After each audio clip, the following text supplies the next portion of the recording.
What's going on, guys? Welcome back to RC Everyday. I'm between projects still. We've got Texas Crawl Fest coming up in a few days, so I just wanted to need something to do to pass the time right now. Got a new truck coming on the way, and looking forward to that build. But just chatting with my buddy Bob, and we're talking about the Amigos. And remember, I built the green Amigo, the Amigote, on the channel back quite a few years ago. That was like 6 or 7 years ago, and I traded that off to my buddy Austin. It's too good to change, and I just was bored with it. That was on a TF2 short wheelbase, but it was an original Tamiya Amigo Isuzu Moo body, and we've got another one here. I snagged this on eBay probably 3 years ago, I think, maybe even longer. And it's the lowrider version, so it's just got the lowering springs and the big wheels and tires. Not a whole lot else to it. It does have some vintage electronics in it. It's got some Sanwa ESC and servo and a stock can motor. But these are fun little trucks, and I'm getting further away from crawling, I guess you'd say. Most of my rigs are trail trucks, like my utility truck I just built. I mean, it's not going to do any serious rock crawling. It weighs 13 pounds. It sits low. So I just thought, why not try to lift one of these? I've seen how much fun my buddy Jeremy had with his that he had a few years ago. With some different tires and wheels on it. Still on the CC01 chassis. This is Tamiya's cross-country chassis. He started out around, oh Lord, like 96, 97, somewhere in that era. Jeep Wranglers, I've had a couple of those over the years. And those bugged me on this chassis because they're solid axle rigs in the front. They have a solid straight axle. And this is a independent front suspension, solid rear axle, kind of a plastic 4-link.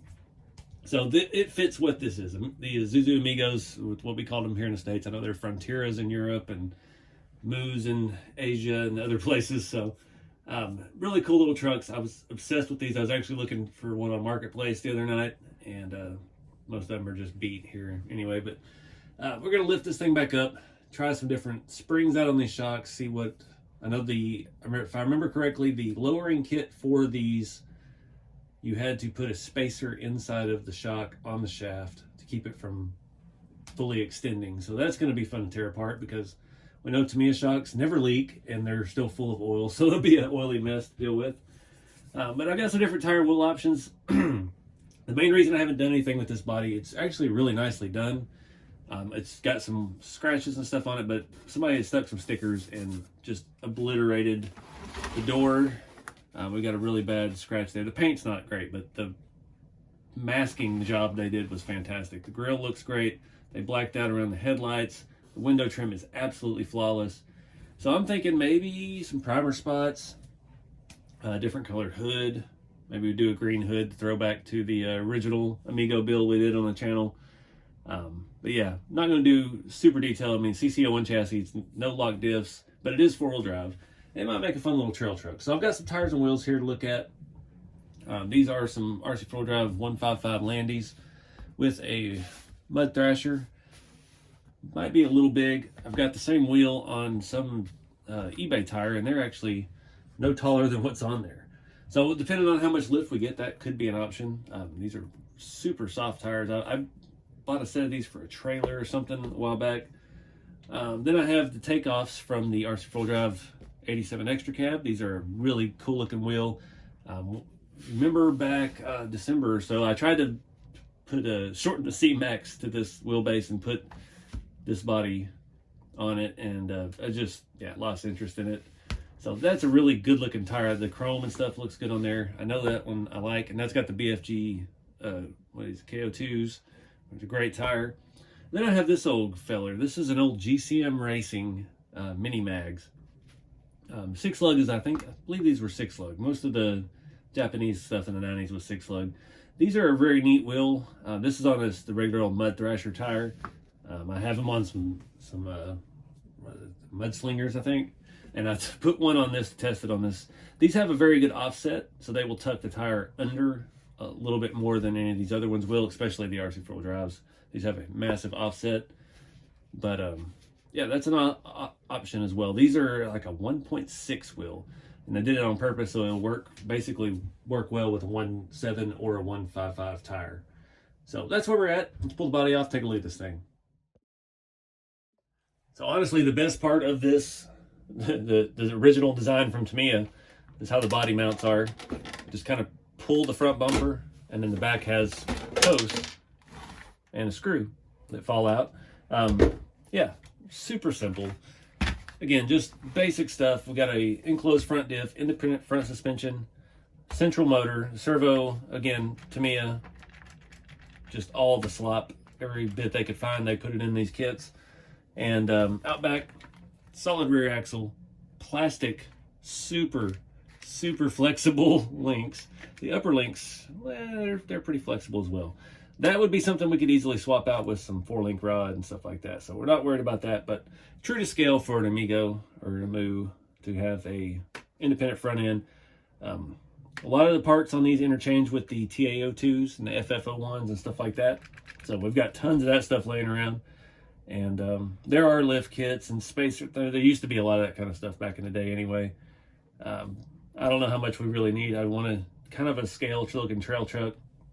You kind of have scale chassis rails. Yeah, something fun to play with. So we'll start by taking tires and wheels off, pulling the shocks out, and we'll see what it takes to lift those up. All right, I pulled one of the front shocks off. We're not gonna be able to get much lift out of it. I'm going through a bunch of spare shocks. I have this really nice set of Friction RC. That was a Pitbull company. 60 to 55 millimeter shocks I've had for years, and man, they are gorgeous. They're come pre-built, no fluid in them, but man, they're the same length as the stock ones, unfortunately. I have these that came off of my long bed Chevy. They were cantilever setup, so they were a little oddball size.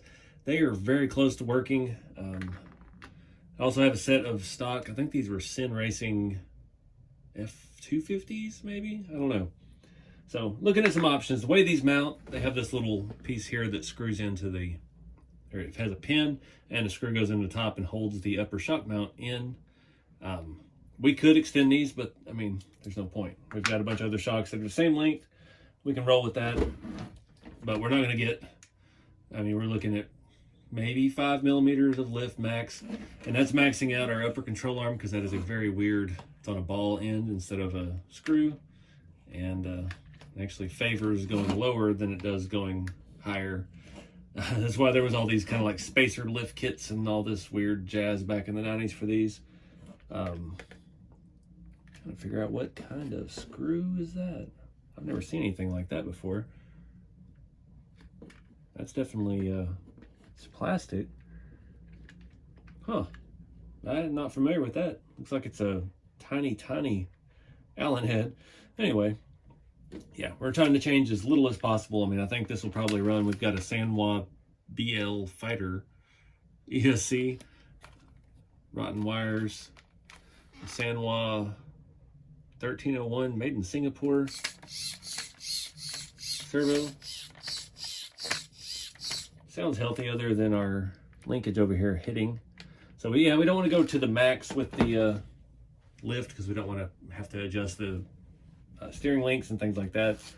So I don't know, do some figuring. Out back, it's going to be easier to adjust because we can just pop these off, take these ball end things off, and put regular rod ends, and we should be able to get, I mean, we only need about 6-7 millimeters of lift, and we'll go from there. So I'll fill you in when we get there. All right, guys, a little exploration. These are the shocks. The other one's the Friction brand. You can see we're getting way more drop if we just take the spacer out of the stock one. And it is a hefty spacer. That is, geez, 8-9 millimeter. And I even kept these stock springs for the lowering one because they're super soft. But if you look too, not only is it getting more droop, we're getting more compression. So it's the right combo. This one actually has a spacer. I put about a 4 mil spacer up there at the top. Not working at all. So we're gonna have to take the shocks apart, and it's gonna work better in the long run. We'll save these nice little guys for something special. These, I don't know what they're almost like touring car. If we change the end on the bottom to a shorter end, that would be great. They might even actually fit the M chassis. Ooh, let me look at that. But I'm gonna go ahead and do the front, and then we'll flip around to the back and get on with that process. I also found these wheels. These are from the TF3 limited edition launch edition. I don't remember what brand wheels they were. The one thing you got to look for when you're doing this independent front suspension stuff is how much clearance you got. I'm not 100% sure these are going to work. They may actually hit the arms if I can get it on. It's close. We won't know till we put a nut on it and try to drive it and see if it binds. So yeah, save those shocks, save these shocks, reuse the stock stuff. I did add another shim. These are from TO2R that I had. Just throwing some of the wide spacers up there to stiffen it up a little bit, but these pink, orange, fluorescent looking springs are actually pretty soft. So rocking and rolling with it. All right, got all the shocks changed. I went ahead and put these smaller tires on. From the test fits I was doing, nothing this size was actually going to work. It's just not lifting up enough. I swear I've had one of these that I lifted more, but I've also had these that I've hacked to no end, and there's nothing left of it original. So we've got the front looking good, the backs. One issue with like swapping these out to links is that's our shock mount on the back. So that plastic axle housing doesn't really give us a lot of leeway as far as shock mounts. And short of replacing the axle, which would actually be easy to do, it's just like a regular crawler. Take the drive shaft off, build a 4-link, and mount a regular axle in like a TF2 or Yoda or whatever. Could work. So anyway, we'll see when we get there. Well, that feels extra stiff in the back. Why does that feel so stiff? Front feels super soft.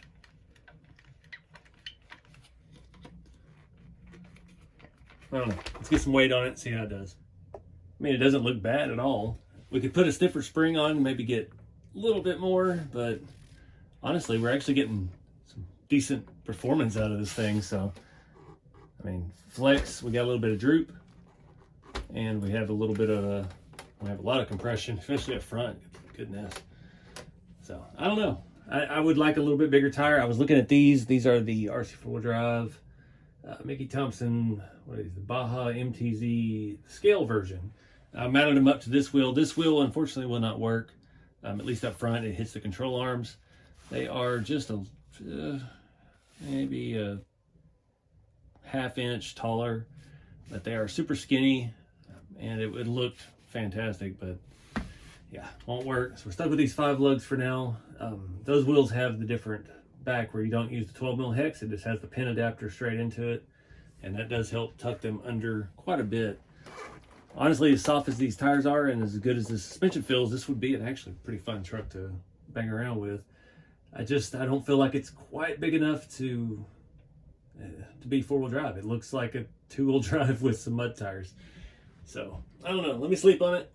We'll see what we can do. I mean, obviously it would look fantastic with some big meats, but don't know that that's doable with the CC01 chassis. I mean, I've done it, but it doesn't perform, and this would actually perform, so you gotta weigh the pros and the cons with it. All right, guys, next day, made some changes. I've been out here trying tires and wheels all afternoon, and I've landed on these. So we're gonna use the, I'll give you the part number, RC 4-wheel drive Mickey Thompson 155 Baja MTZ P3 scale tire, Z-T0058. These are super skinny. I bought these originally for the new 82 Toyota, and they were just too small. I couldn't get them narrow enough to look right. This truck's obviously narrow enough, and we're gonna use these. Went through my wheel stash, found I had one more set. These are the same ones we put on the Toyota. These are in tiny print. The vintage Yoda 6-lug stamped steel 155 beadlock wheels in white. Part number Z-W0288. So, nice combo. I've already got the other side done. I've got one left to put together. I didn't figure y'all enjoyed watching people put beadlocks together, because most of us don't enjoy putting beadlocks together to start with. So, of course, I'm cheating using a drill. Not sure what to do next. We'll see how this thing looks. I've got this little headlight set it had. We may reattach those to get those installed. I'm thinking about paint, so I'm brainstorming this. Primer hood, maybe primer doors, I don't know. It's gonna be a little bit of work. I do have a color that I know was kind of similar to one that was on these trucks, kind of a teal green. So I thought it might look kind of cool to paint the hood, the fender, and the door on one side all that like it was replaced in a wreck or something. I don't know. We'll play around with it. I'm gonna do this last bead lock here real quick. All right, I'm digging it. I like the skinnies a little bit better. We need a little more sidewall on it. Those other ones look good, but this will tuck a lot better, so we can actually use all this ridiculous plastic flex we got. Let me get these lights out of the way. I think we're gonna wrap this video up here. I'm gonna save the other stuff for part 2 and look at painting this thing, but I'm just looking for something to mess around with right now. Like I said, I'm waiting on another kit to come in, and it's not here yet, so there's something to keep tinkering with. This will be a fun little trail truck. It might be might surprise us. Maybe if we can get this done here in the next day or so, get it out to Texas Crawfest and yeah, see how it does. But anyways, appreciate you guys watching. Again, this is just old junk I've been sitting around on, and have some fun with the hobby no matter what it is, and keep the scale. We'll see y'all in the next one.